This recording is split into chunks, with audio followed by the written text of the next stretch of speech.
Ahí Buenas va. tardes, amigos.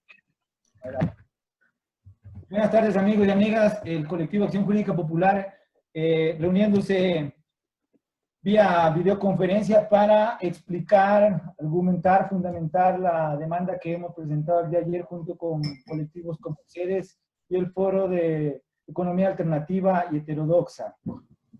Está Santiago Machuca, Luis Abelanizán y Angélica Porras. Yo quisiera preguntarles, primero, ¿por qué surgió la necesidad de presentar esta demanda? No sé si nos podrías ayudar en eso inicialmente, Angélica, para explicar el contexto, cuál es el motivo, en qué consiste la demanda y qué tipo de proceso constitucional es el que se ha planteado ante la Corte Constitucional.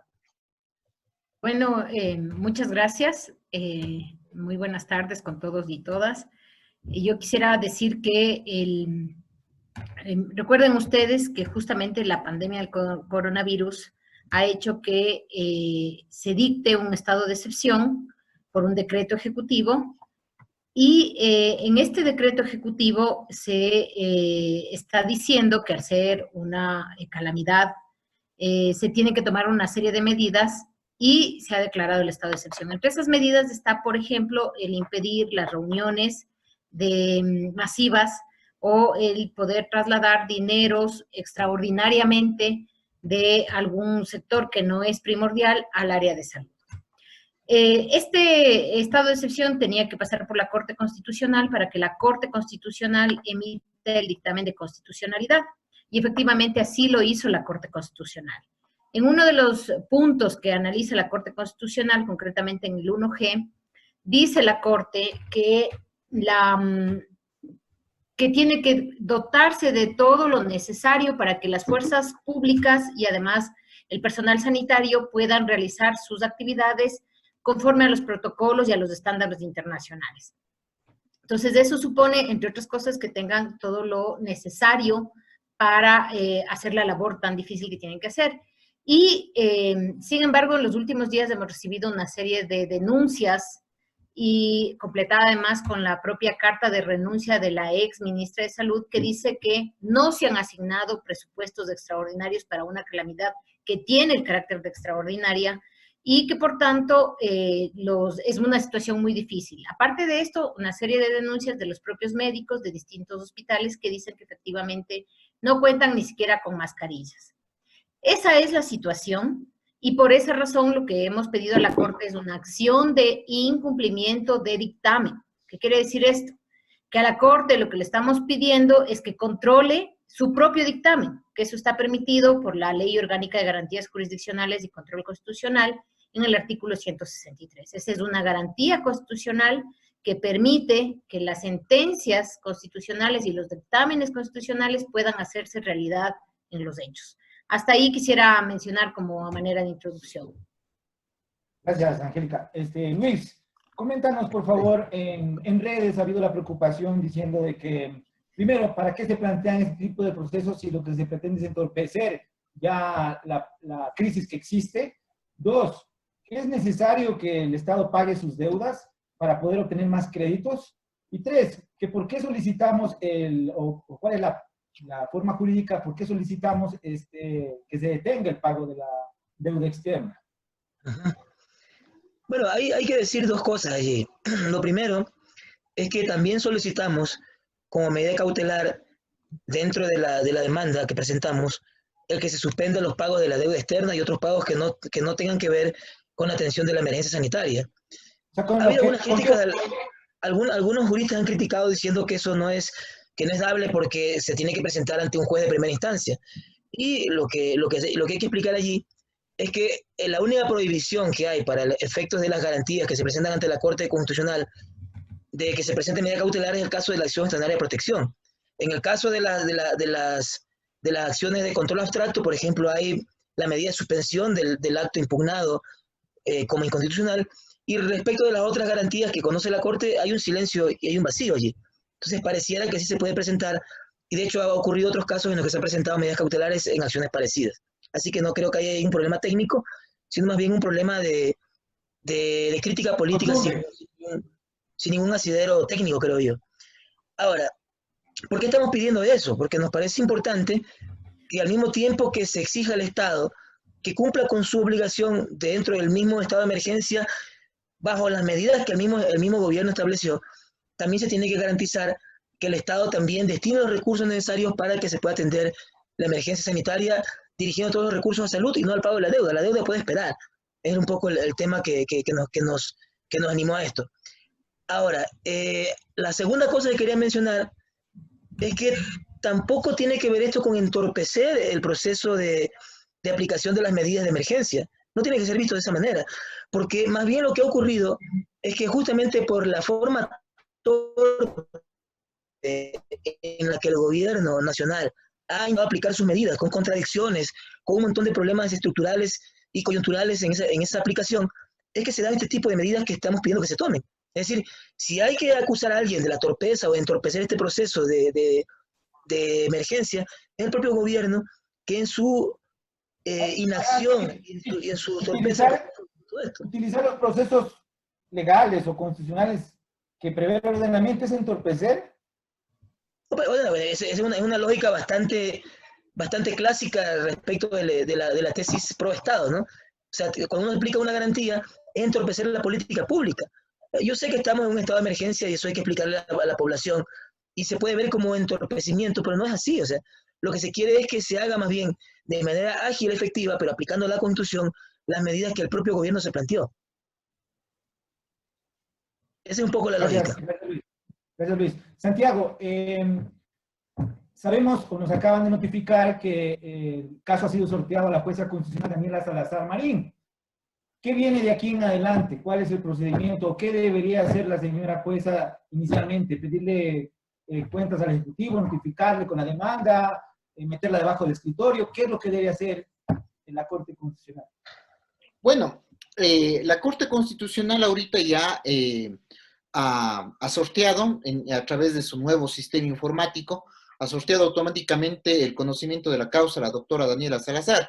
La doctora Daniela Salazar, lo que correspondía a una situación que entendemos que es de orden urgente toda acción de incumplimiento de sentencias, es el hecho de que tiene que abocar en conocimiento de la causa y de acuerdo a las reglas del procedimiento común que establece la Ley Orgánica de Garantías Jurisdiccionales y el 86 de la Constitución, es que tiene que, en su primera providencia, abocar en conocimiento y pronunciarse sobre las garantías, sobre las medidas cautelares que nosotros hemos solicitado conjuntamente a la demanda. Una vez que se pronuncie sobre eso, tiene que también llamar a audiencia a las personas para, en este caso, entiendo, hay un mejor conocimiento, mejores elementos para que ella pueda tomar una decisión. Pero este es un procedimiento eficaz que tiene que desarrollarse ya. ¿Te parece que sería, o sea, tirado de los cabellos decirle, señor presidente de la República, en 48 horas infórmeme si se han transferido los recursos desde la economía hasta salud? Y para nada. Señores, la demanda están locos o están queriendo entorpecer aquí la República, o qué corresponde. Para nada. En un Estado constitucional de derechos y justicia se establece que las sentencias son de obligatorio cumplimiento. Y quien obstaculiza el cumplimiento de lo dispuesto en sentencias es el que tiene responsabilidades administrativas, civiles o penales.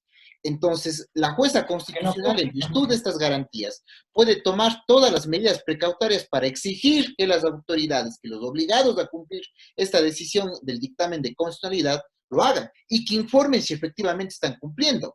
En un Estado constitucional, vemos que el juez está revestido de la posibilidad de incluso decirle al presidente, indíqueme los desembolsos o indíqueme la asignación presupuestaria o con cuánto estamos contando para la crisis, o indíqueme de cuál es un plan contingente para asignar presupuestariamente, de dónde usted va a sacar los recursos para asignar presupuestariamente. Pero esto lo tiene que hacer ya. Entiendo que la jueza constitucional, en su primera providencia, decidirá sobre las medidas cautelares, como te digo, y tomará ya y requerirá los informes a los obligados del cumplimiento de esta obligación para tomar su decisión y establecer otro tipo de medidas, porque no, si bien en el dictamen de constitucionalidad están establecidas una serie de medidas que debe cumplir, en la sentencia de acción de incumplimiento puede establecer otras medidas incluso que sean más eficaces para la protección o para el cumplimiento de la sentencia cuyo incumplimiento estamos demandando. Gracias, Santi. Angélica, quería hacerte una pregunta respecto de qué sucede si la Corte no tiene tiempo para dar trámite a esta demanda. ¿Qué pasa? Porque la mayoría de gente lo que dice, o son unos ingenuos, ¿sí? Y están presentando demandas por presentar, porque saben que no va a ir a ningún lado por el tiempo que demora, ¿sí? O qué les pasa a los señores que están presentando estas demandas de adrede, ¿a qué están jugando? Ya que nos expliques un poco eso. Bueno, a ver, yo creo que hay que tomar en cuenta varias cosas. La primera cuestión es que estamos en un estado de excepción. Eso significa que en realidad se deja a un lado las normas o la forma jurídica normal de un Estado para ir justamente a unas normas extraordinarias. Pero afortunadamente, los ciento y tantos años de república de nuestro país y los varios cientos de años desde la Revolución Francesa han hecho que esto tenga alguien que controle, porque no es que con el estado de excepción esto está en manos del Ejecutivo y punto. Y ese alguien para controlar es la Corte Constitucional. En su tiempo, en un primer momento era la Asamblea, pero esto en la actualidad es la Corte Constitucional. Entonces, no es que el estado de excepción le permite que se concentren todos los poderes del Ejecutivo. Hay constitucionalmente un órgano llamado a controlar, a mirar qué es lo que está pasando, y esa es la Corte Constitucional. Entonces, decir que la Corte se va a demorar, lo único que estamos diciendo es que sería una Corte irresponsable, porque en un estado de excepción, el órgano llamado a hacer ese control es el órgano constitucional, el Tribunal Constitucional, en nuestro caso la Corte Constitucional. Entonces, además, de forma rápida, solo una pregunta, de forma rápida atendió el decreto de emergencia, digamos, lo calificó o lo revisó, y por eso emitió el dictamen en las 2 días. Por supuesto, porque estamos en un estado de excepción. Es obvio que si lo atendió tan inmediatamente porque era necesario, dime tú y díganme ustedes si no es necesario verificar por lo menos si es que son ciertas estas denuncias que dicen que los médicos no tienen ni siquiera mascarillas. Eso es lo que tiene que hacer la Corte, tiene que hacerlo inmediatamente. Ya estamos viendo lo que pasa en otros países. ¿Entorpecer qué? Es un ejercicio de derechos. Me parece a mí que decir que estamos entorpeciendo el ejercicio del poder ejecutivo no es más que decir que hay ciertas ocasiones que es perfectamente posible olvidarnos de que tenemos derechos y convertirnos en esclavos. Y eso me parece a mí que no es aceptable. Y más aún cuando la Corte tiene todas las potestades, todas, para decir, lo conozco hoy, porque estamos en un estado de excepción. Entonces, entorpecer nada.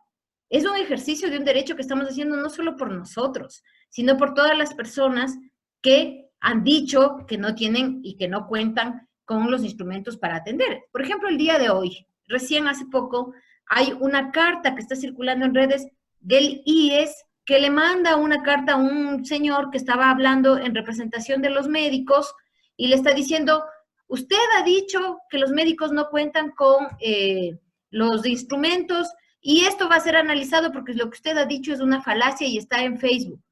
O sea, eso es lo que tiene que controlar la Corte. Porque digamos que sea verdad que no tengan instrumentos y que a las personas encima más que denuncian les están persiguiendo. Entonces eso no tiene que ver con entorpecer, tiene que ver con clarificar y con ejercer seriamente los controles que tenemos los ciudadanos y sobre todo la Corte sobre el ejercicio en un estado de excepción. Gracias, Angélica. Luis, yo quisiera preguntarte por qué tenemos la potestad o por qué Acción Jurídica Popular y otros colectivos tienen la potestad de presentar este tipo de demandas y nos haga referencia al constitucionalismo popular, que es lo que se dice se está ejerciendo. Bueno, en realidad todos los ciudadanos tenemos el derecho de plantear todas las acciones que creamos pertinentes, ¿no? Entonces, Acción Jurídica Popular nació con el ánimo de ser un colectivo bastante amplio para que varias personas que tienen una visión crítica sobre el derecho y que quieren usar el derecho para que se utilice y se amplíe los derechos de los ciudadanos, entonces es totalmente legítimo que se haya planteado así. Yo quería abonar un tema adicional, un poco acotando lo que decía Angélica hace un momentito. Se ha criticado en redes de que se esté planteando una medida cautelar respecto del pago de la deuda. Y el mensaje es, ustedes que son correístas y que estuvieron de acuerdo con el alto gasto del correísmo, ahora ustedes mismos son los que reclaman que no se pague. O sea, a mí me parece una cosa profundamente absurda y maniquea desde todo punto de vista, porque en primer lugar nosotros no fuimos los que decidimos el endeudamiento y posiblemente también en su momento criticamos si hubo un exceso de endeudamiento sobre algunos temas, cuando hubo un despilfarro, cuando hubo abuso del poder, cuando hubo corrupción, ¿sí? O sea, es decir, no se nos puede decir que no se hizo algunas cosas y se criticó también esa política. Pero en segundo lugar, quien se endeuda no es el gobierno, no es Richard, no es Santiago, no es Juanito o Luis o Angélica, ¿no? En realidad quien se endeuda es el Estado ecuatoriano. Yo me pregunto, si tanto el gobierno nacional dice que el gobierno está quebrado y que hay un alto endeudamiento, entonces ¿para qué asumió el gobierno? Si no va a tomar decisiones para solucionar eso que es un problema, asumamos que es un problema, tiene que solucionarlo de alguna manera. En todo caso, me parece a mí profundamente falaz esa acusación de decir que nosotros somos correístas y que estamos nosotros, a pesar de haber estado de acuerdo con el gasto correísta, ahora nosotros criticamos que no se pague ese mismo costo social hecho por el correísmo. Me parece profundamente absurdo. O sea, lo que se trata ahora es de que los recursos se destinen particularmente a la salud, que es un poco la emergencia que se ha planteado en estos últimos días.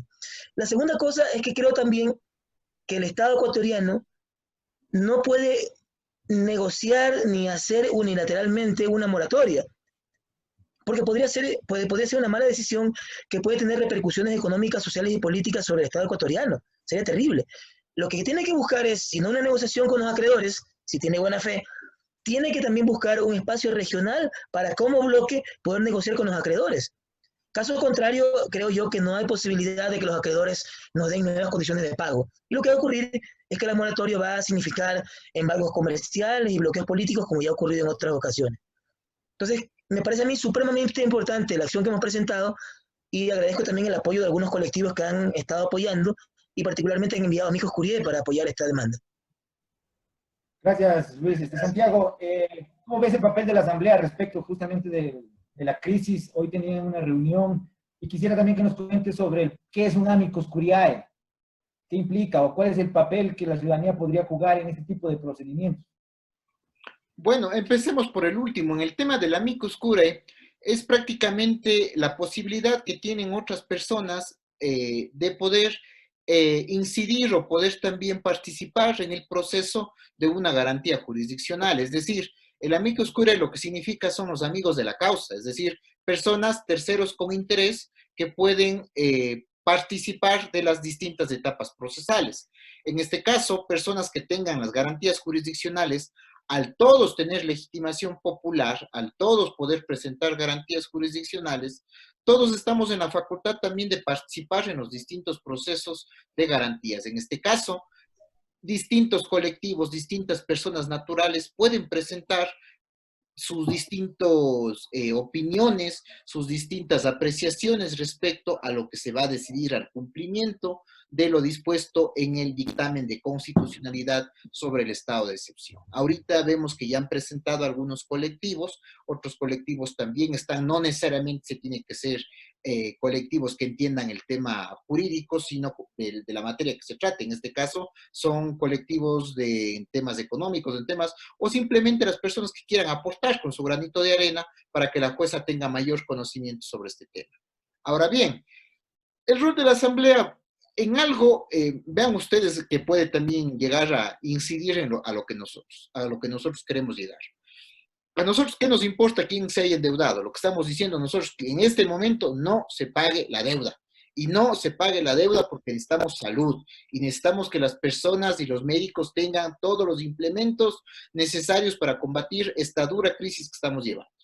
La Asamblea ya le hizo un exhorto al gobierno en que le dijo, por favor, establezca mecanismos de condonación, postergación o como se llamen, para evitar, o sea, la Asamblea que tanto ha sido criticada, ya establece incluso un exhorto político al gobierno nacional. La ministra renuncia y justo la ministra señala y dice, no tengo ninguna asignación presupuestaria, entonces, ¿cómo quieren que pelee esta crisis? Eso es lo que prácticamente dice en su escrito de renuncia. Claro, pues, lo que pasa es que estaban juntando el dinero en la cuenta del Tesoro Nacional para poder desembolsar al pago de los fondos globales. Claro, una semana nomás que siga la crisis sin dinero no va a pasar nada, según el ministro Richard Richard Martínez. Entonces, miren, esto es un doble. A mí lo que me ha molestado también es el doble rasero con que se ven las cosas. Aquí también hay una serie de pseudo abogados maniqueístas que se han convertido en voceros del gobierno y han venido simplemente escudándose en un formalismo extremo a tratar de deslegitimar y hacernos ver como que nosotros somos los correístas que estamos defendiendo al gobierno. Nosotros, ¿qué nos importa el gobierno anterior? Nosotros estamos planteando un objetivo concreto, que es que este momento se designe el dinero que se necesita para enfrentar la crisis, nada más. Exacto. Angélica, una pregunta respecto de, bueno, si la Asamblea Nacional ya le hace un exhorto a la función ejecutiva, ¿qué va a poder hacer la Corte Constitucional? ¿Puede hacer algo o qué facultades tiene? Tanto en la teoría como en la práctica quisiéramos saber. Bueno, yo quisiera antes de contestarte esa pregunta, comentar, aumentar, no sé, algo respecto de lo que decía Santiago. Muchas de las personas que estamos aquí en este colectivo fuimos personas que le dimos guerra también al correísmo y que también hicimos, al menos las personas que estamos aquí en este momento, nos pronunciamos y por esa razón no nos fue bien. Entonces, me parece, además, en este contexto, no solo que es una falacia, sino que además es un argumento que no se compadece con el derecho, porque un argumento que va contra la persona no es un argumento jurídico. Tratar de deslegitimar a otros porque se dice que son correístas no es un argumento que vale jurídicamente. Entonces, en primer lugar, los que estamos aquí fuimos críticos del correísmo y lo seremos si vuelve.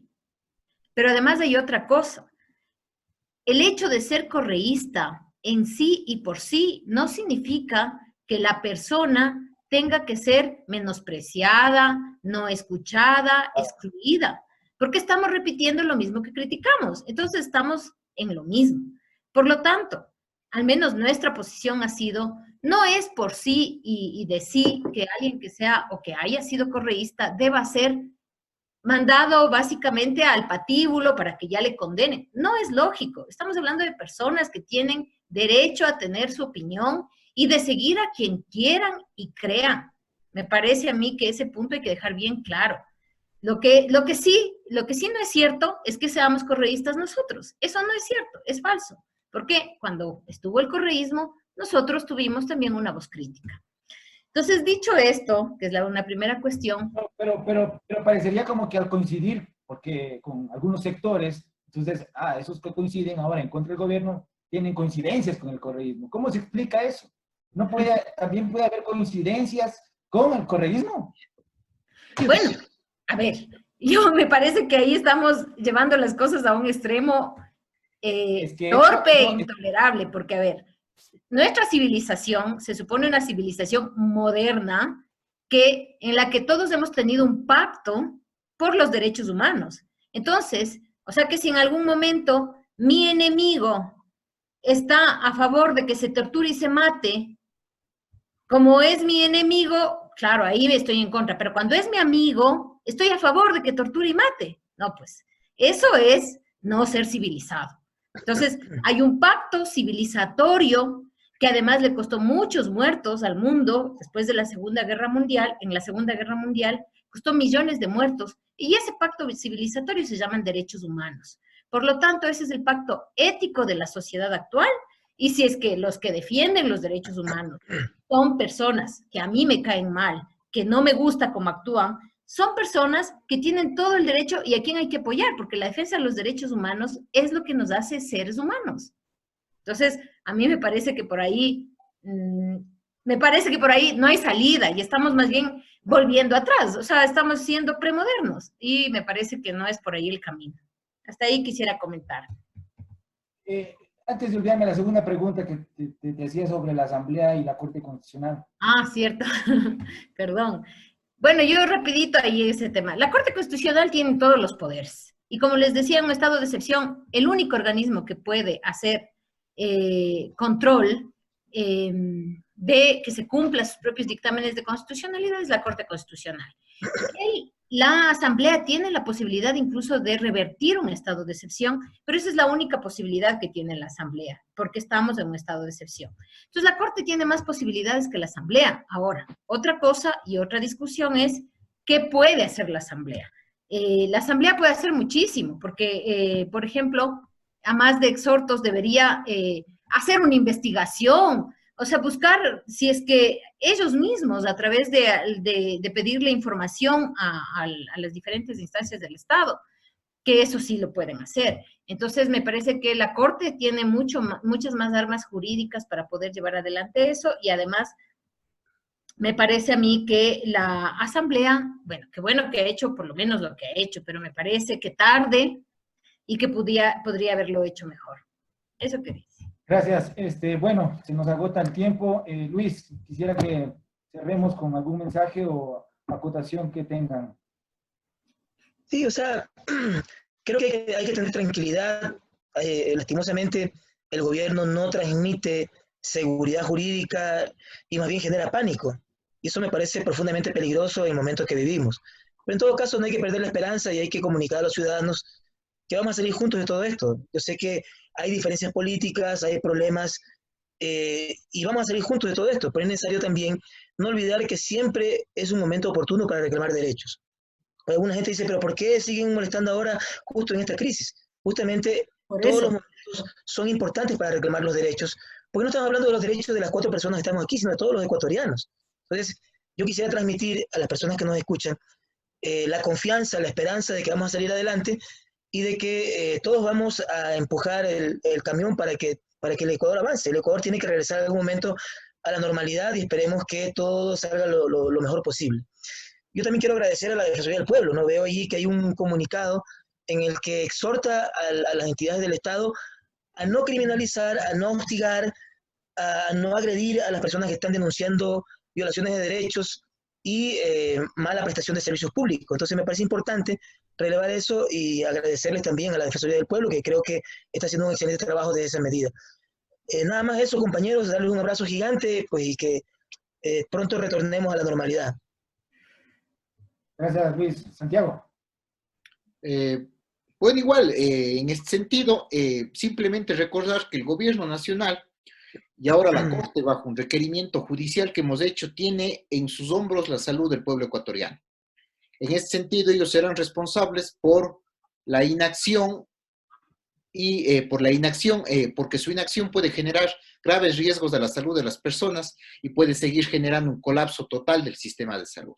Ojalá no lleguemos a un periodo en el cual nuestro sistema de salud tenga que escoger a quién atiende o a quién no.